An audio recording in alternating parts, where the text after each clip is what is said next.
मित्रों नमस्कार।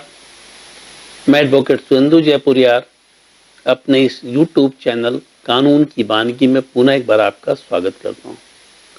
मित्रों, जैसा कि आप लोगों को पता है कि मैं कानून की वानगी इस चैनल के माध्यम से सुप्रीम कोर्ट और हाई कोर्ट के जजमेंट को डिकोड करता हूं और हिंदी में आप लोगों के सामने उसको प्रस्तुत करता हूं, उसके सारे प्रोविजंस को और सारी चीज़ों को, उसमें क्या क्या सेक्शंस लगाए गए हैं, इन सारी चीज़ों की चर्चा मैं आपके सामने करता हूं। इसका पर्पस है कि हमारे जो मित्र, जो जूनियर फ्रेंड या फिर हमारे कॉलीग हैं, वह लोअर कोर्ट या हाई कोर्ट में प्रैक्टिस कर रहे हैं और क्रिमिनल केस की प्रैक्टिस कर रहे हैं, क्योंकि यहाँ पर मैं क्रिमिनल केस की बात कर रहा हूँ। जब कॉन्स्टिट्यूशनल केसेस पर आऊँगा तो मैं कॉन्स्टिट्यूशनल की बात करूँगा। जो क्रिमिनल केस की प्रैक्टिस कर रहे हैं उनको वह पे आवश्यकता अनुसार इन जजमेंट को कोट कर सके, और जजमेंट को कोट करने का फायदा यह होता है कि उससे बेहतर और बेहतर ऑर्डर लोअर कोर्ट से और हाई कोर्ट से लिया जा सकता है। क्योंकि आप लोगों को पता है कि सुप्रीम कोर्ट का जो आदेश होता है, सुप्रीम कोर्ट का जो जजमेंट होता है, वह article 141 of the Indian constitution के अनुसार बाइंडिंग होता है। वो सारे कोर्ट के लिए, वो लोअर कोर्ट के लिए भी बाइंडिंग होता है और वो हाई कोर्ट के लिए भी बाइंडिंग होता है। मतलब कि यदि सुप्रीम कोर्ट ने कोई जजमेंट पास कर दिया तो उसके खिलाफ में कोई जजमेंट पास नहीं किया जा सकता है यदि वैसा ही कोई केस लोअर कोर्ट और हाई कोर्ट में चल रहा हो। तो मतलब कि उसी लाइन ऑफ एक्शन पर उनको अपना जजमेंट पास करना होता है। अर्थात कहने का मतलब यह होता है कि सुप्रीम कोर्ट ने जो जजमेंट पास किया होता है वह एक कानून का रूप ले लेता है और वह एक गाइडलाइन के रूप में होता है बाकी सारे कोर्ट के लिए, ठीक है, लोअर कोर्ट और हाई कोर्ट के लिए या फिर किसी ट्रिब्यूनल के लिए, सभी के लिए वह एक गाइडलाइन के रूप में होता है कि उसी गाइडलाइन के तहत उनको वहाँ पर काम करना होता है। आज मैं जो जजमेंट की यहाँ बात करने जा रहा हूँ, यह बहुत ही हाईलाइटेड केस है। आप लोगों ने DHLF का नाम तो सुना ही होगा। जो दिल्ली जाते हैं और गुड़गांव यदि आप जाते हैं तो आप लोगों ने बड़ी बड़ी बिल्डिंगें देखी होगी DHLF की, दीवान हाउसिंग फाइनेंस लिमिटेड। बहुत बड़ी कंपनी रही है यह जो बिल्डिंग कंस्ट्रक्शन के क्षेत्र में भी काम करती रही और हाउसिंग फाइनेंस भी करती रही। इस कंपनी ने बहुत बड़ा घोटाला किया 2010 से लेकर 2019 के बीच में। इससे संबंधित यह केस है और इसके जो मैनेजिंग डायरेक्टर CMD जो थे वह इसमें फंसे हुए, कपिल वाधवन और उनके पुत्र धीरज वाधवन, दोनों इस केस में एक्यूज बने और उतना ही नहीं, और भी बहुत सारे लोग इसमें एक्यूज बने। अब केस क्या है, पहले मैं इसको आपको समझाता हूं और यहाँ पर यह भी बतलाता हूं कि प्रोविजन क्या है, ठीक है। इन लोगों ने डिफॉल्ट बेल पिटीशन अप्लाई किया था लोअर कोर्ट में, सेक्शन 167 सबसेक्शन 2 के तहत, CRPC की धारा है उसके तहत। डिफॉल्ट बेल होता क्या है यह भी मैं आपको समझाऊंगा। चार्जशीट फाइल करने के बाद किस ढंग से इसका फायदा लिया जाता है या नहीं फायदा लिया जाता, उसकी मैं बात करूंगा। जिससे कि लोअर कोर्ट ने इनको डिफॉल्ट बेल दे दिया, ठीक है। मैंने जैसा आप लोगों को बताया, मैं डिफॉल्ट बेल अभी समझाऊंगा आप लोगों को। तो डिफॉल्ट बेल दे दिया, हाई कोर्ट ने भी उसको इंडोर्स कर दिया, लेकिन सुप्रीम कोर्ट में जाकर यह केस जो है वह जो डिफॉल्ट बेल दिया गया था उसको कैंसिल कर दिया गया। किस आधार पर कैंसिल किया गया, इन्होंने क्या ग्राउंड लिया था, इन सारी चीज़ों की चर्चा मैं करूंगा। सबसे पहले मैं आता हूं कि डिफॉल्ट बेल होता क्या है, क्योंकि मैं आपको जब प्रोविजन समझा दूंगा तभी आप समझ पाएंगे कि आगे केस क्या है। डिफॉल्ट बेल का प्रोविजन CRPC में किया गया है।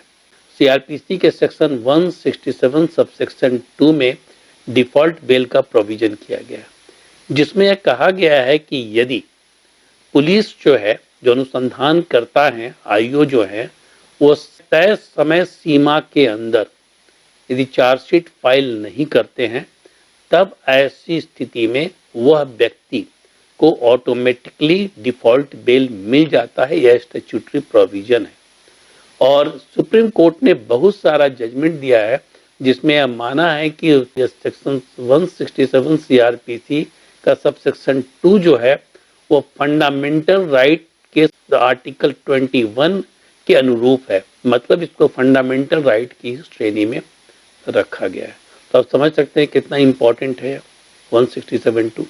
अब है कि स्टैट्यूटरी पीरियड क्या है, जो टाइम लिमिट क्या है। तो तो मैं आता हूँ, पहले पुलिस जो फाइल करती है, इन्वेस्टिगेशन रिपोर्ट अपनी जो फाइल करती है उसकी चर्चा मैं करूँ, उससे आपको पता चल जाएगा कि पुलिस को इन्वेस्टिगेशन का क्या पावर है और कितनी समय सीमा है। जब कोई केस फाइल होता है, एफआईआर होता है, तब और कोई कंप्लेन केस भी फाइल होता है, जब उसको इन्वेस्टिगेशन के लिए पुलिस के पास भेजा जाता है तो पुलिस उसका इन्वेस्टिगेशन करती है और इन्वेस्टिगेशन कर जो फाइंडिंग होती है उस फाइंडिंग को वो चार्जशीट के रूप में सबमिट करती है कोर्ट के सामने। यह सीआरपीसी में ही इसका प्रोविजन किया गया है। सेक्शन 173 सबसेक्शन 2 में चार्जशीट और फाइनल फॉर्म सबमिट करने का प्रोविजन किया गया है।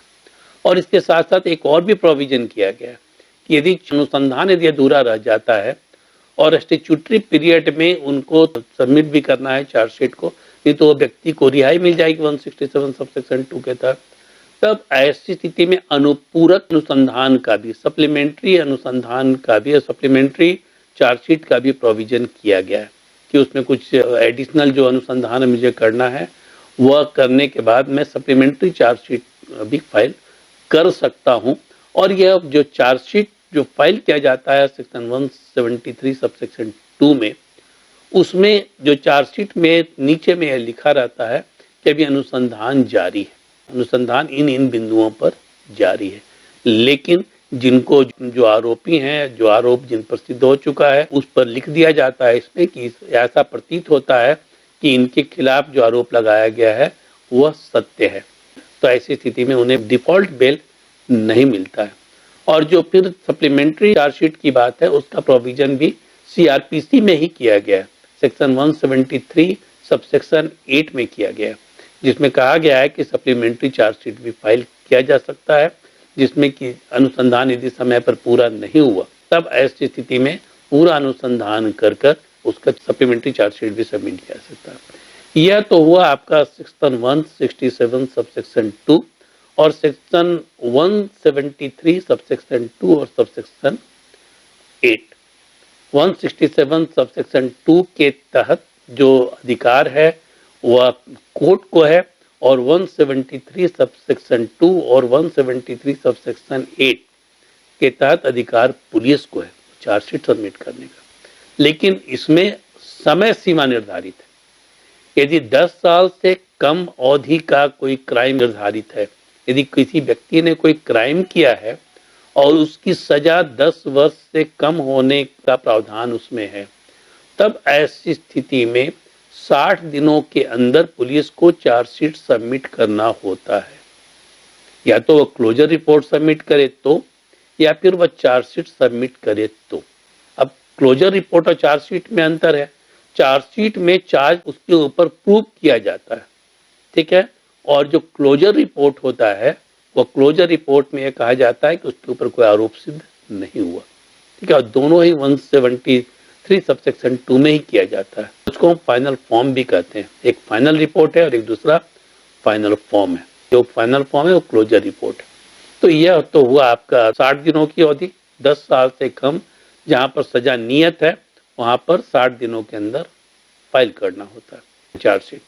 और जहां पर सजा 10 साल से ऊपर है, आजीवन कारावास है या मृत्यु दंड की सजा है या 10 साल से ऊपर की जो भी सजा है, उसमें 90 दिनों का स्टैट्यूटरी पीरियड निर्धारित किया गया है। 90 दिनों के अंदर उन्हें चार्जशीट सबमिट करना होता है।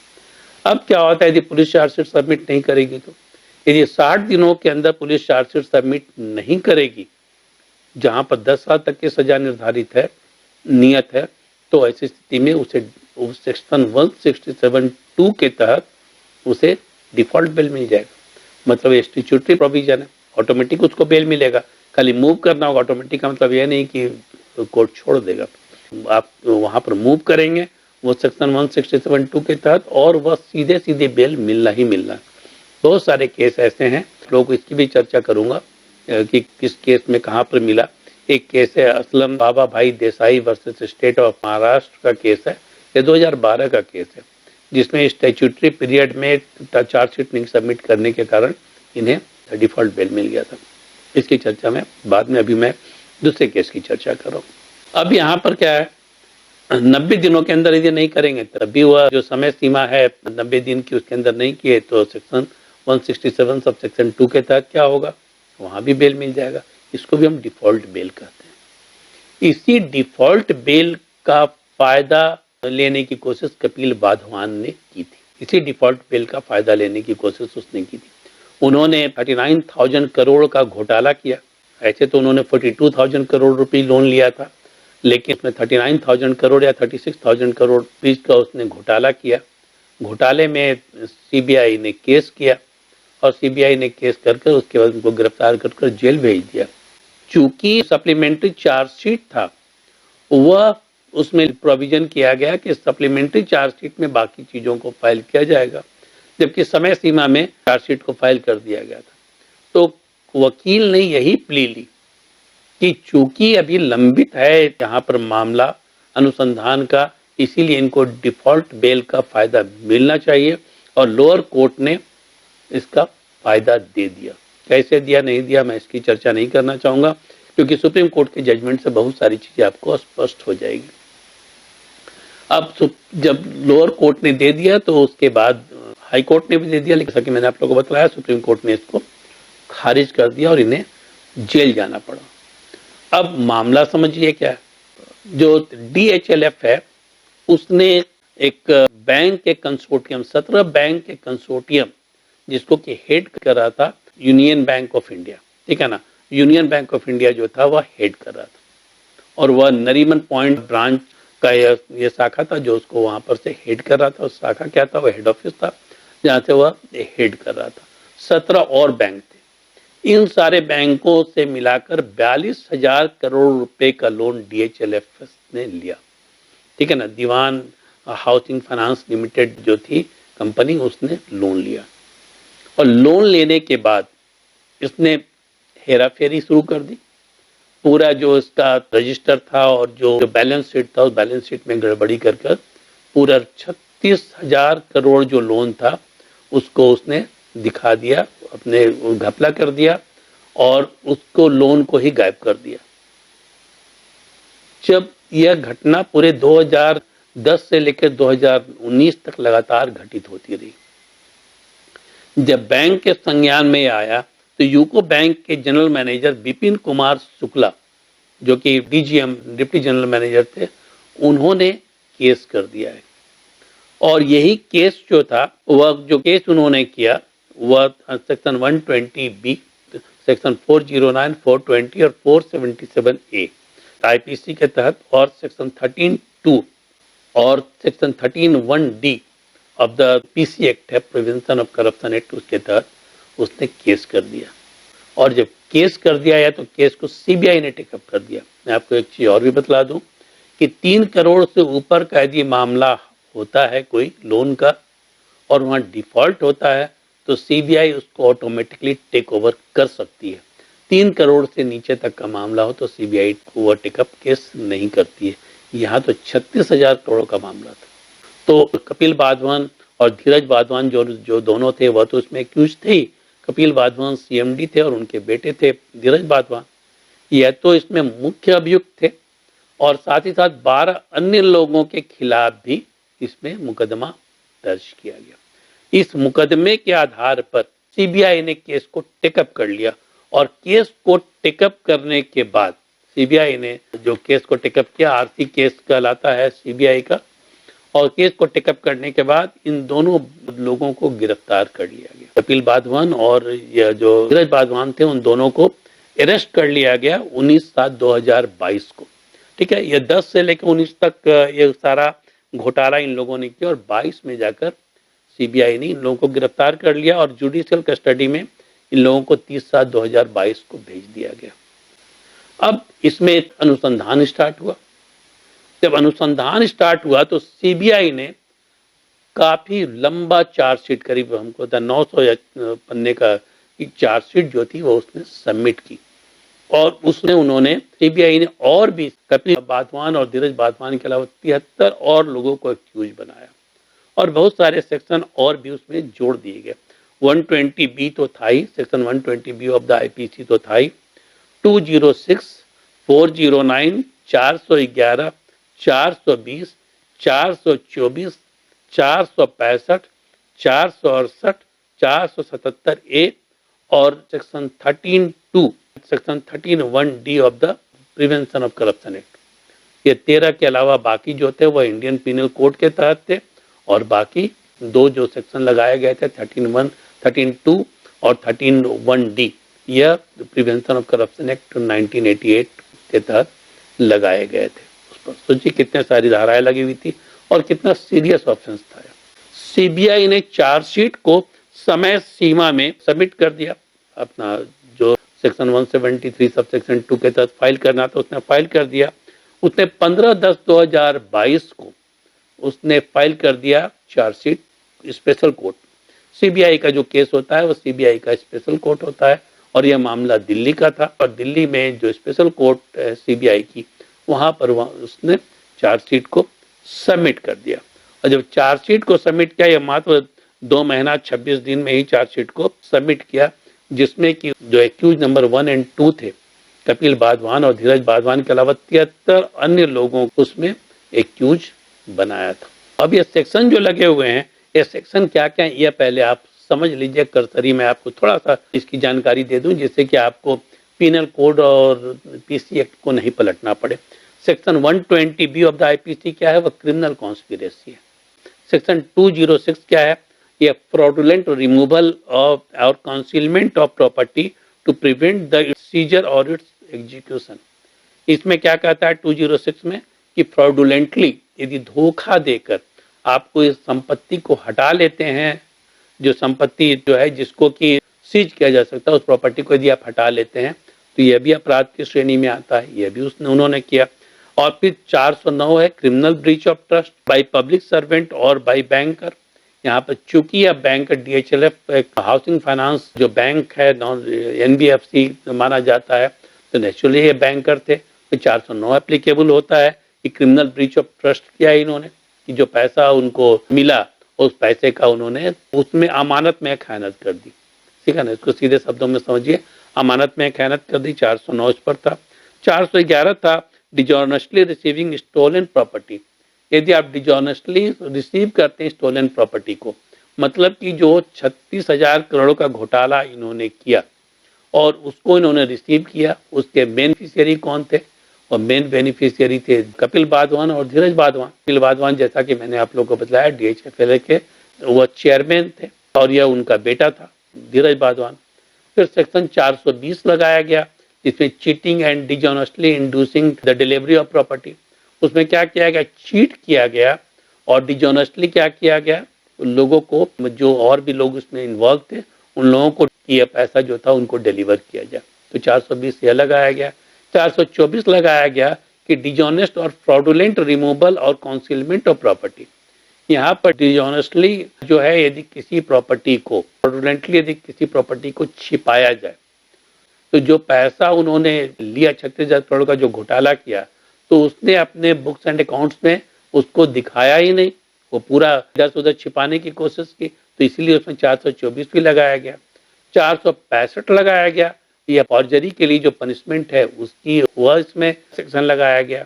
461 लगाया गया, जिसमें कहा गया forgery for the purpose of cheating. यह चीटिंग के लिए फॉर्जरी की गई। ठीक है ना, चीटिंग के लिए फॉर्जरी की गई। चीटिंग अलग चीज है, फॉर्जरी अलग चीज है। चीटिंग 420 में है, जिसमें कि आप किसी को धोखा देकर कोई संपत्ति ले लेते हैं, और फॉर्जरी है कि आप पेपर में भी हेरफेर भी कर देते हैं। तो यहाँ पर पेपर में भी हेरफेर किया गया था, तो 461 लगाया गया। फिर लगाया गया 477A, यहाँ पर फॉल्सिफिकेशन ऑफ अकाउंट। ये अकाउंट को भी फॉल्सिफाई करने की प्रयास किया गया। इन लोगों के द्वारा अकाउंट्स में भी हेरा फेरी करने की कोशिश की गई, तो यह 477A भी इनके ऊपर लगाया गया। इसके अलावा section 13(2) of the PC act 1988 और section 13(1)(d) of the PC act भी लगाया गया। सेक्शन 13(2) क्या कहता है, any public servant who commit criminal misconduct shall be punishable with imprisonment for a term which shall not be less than 1 year or which may extend to 7 years। इसमें यह कहा गया कि यदि कोई पब्लिक सर्वेंट, चूंकि डीएचएफएल एक bank के रूप में, एनबीएफसी के रूप में काम कर रहा था, तो एक पब्लिक सर्वेंट ही थे, तो यहाँ पर यदि वह क्रिमिनल मिसकंडक्ट करते हैं जो इन्होंने किया, और सारे जो इनके स्टाफ थे उन्होंने किया, इसीलिए इसके ऊपर 13(2) लगाया गया। और 13(1)(d) लगाया गया कि public servant can be prosecuted only if he has abused his position as a public servant and obtained for himself or any other person any valuable things or pecuniary advantage। यहाँ पर कहा गया कि यदि कोई पब्लिक सर्वेंट है तो वह फ्रॉडुलेंटली जो ऑब्टेन करता अपने पोजीशन का फायदा लेकर कोई बेनिफिट लेता है, गिफ्ट लेता है या फिर पैसे का बेनिफिट लेता है, तब ऐसी स्थिति में उसको प्रोसिक्यूट किया जा सकता है, तो सजा दी जा सकती है। तो ये सारे सेक्शंस जो थे वह लगाए गए इन लोगों के ऊपर। अब है कि जो डिफॉल्ट बेल इन्होंने लिया, धीरज बाधवान और उनके पिता कपिल बाधवान ने जो डिफॉल्ट बेल लिया, इसमें इन्होंने प्ली क्या लिया था? इसमें इन्होंने कहा कि चूंकि सप्लीमेंट्री जो इन्वेस्टिगेशन का जो पार्ट है, जो रिपोर्ट है, चार्जशीट है, सप्लीमेंट्री चार्जशीट, वह लंबित है। तो चूंकि ये लंबित है सप्लीमेंट्री चार्जशीट, तो ऐसी स्थिति में डिफॉल्ट बेल का फायदा मिलना चाहिए।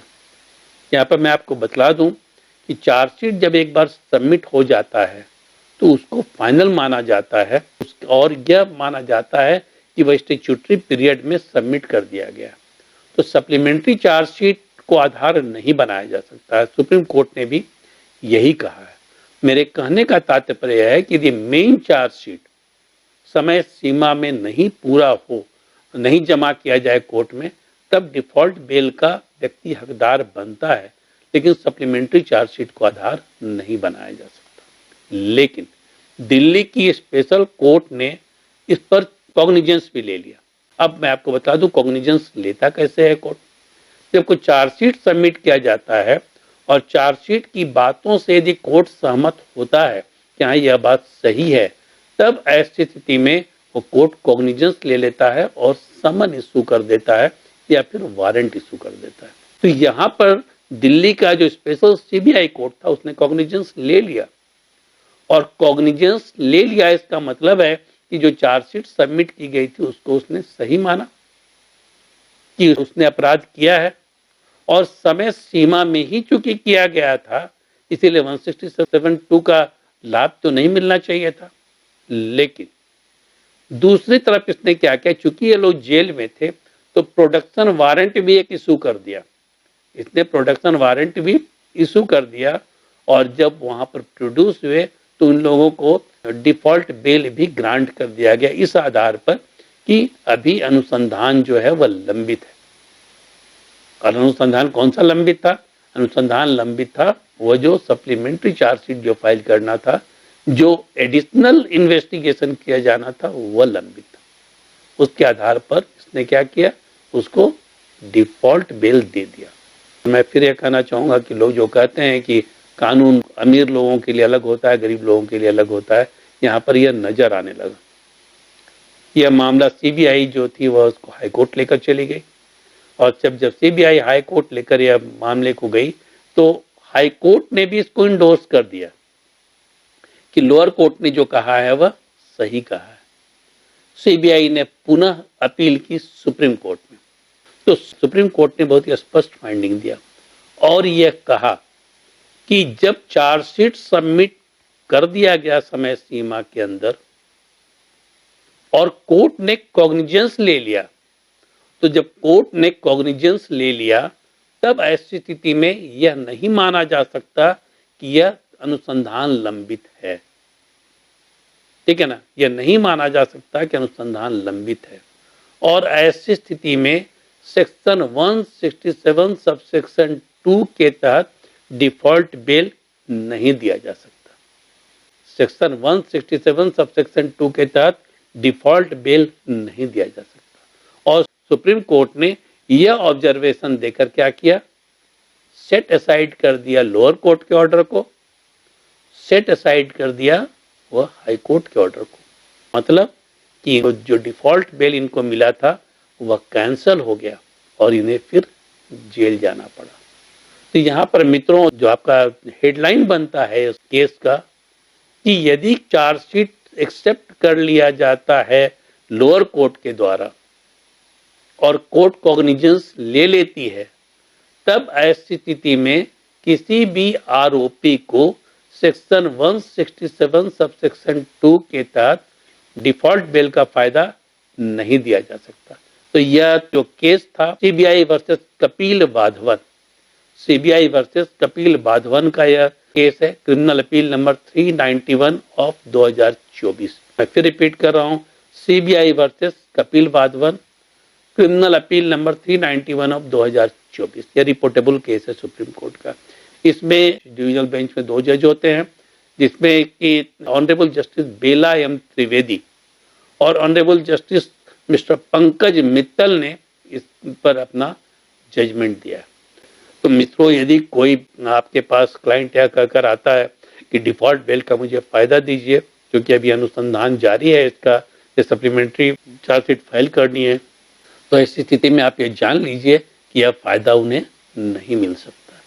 फिर मैं रिपीट कर रहा हूं कि यदि कोर्ट ने कॉग्निजेंस ले लिया पुलिस चार्जशीट के आधार पर, तब ऐसी स्थिति में किसी भी आरोपी को डिफॉल्ट बेल का फायदा नहीं मिल सकता।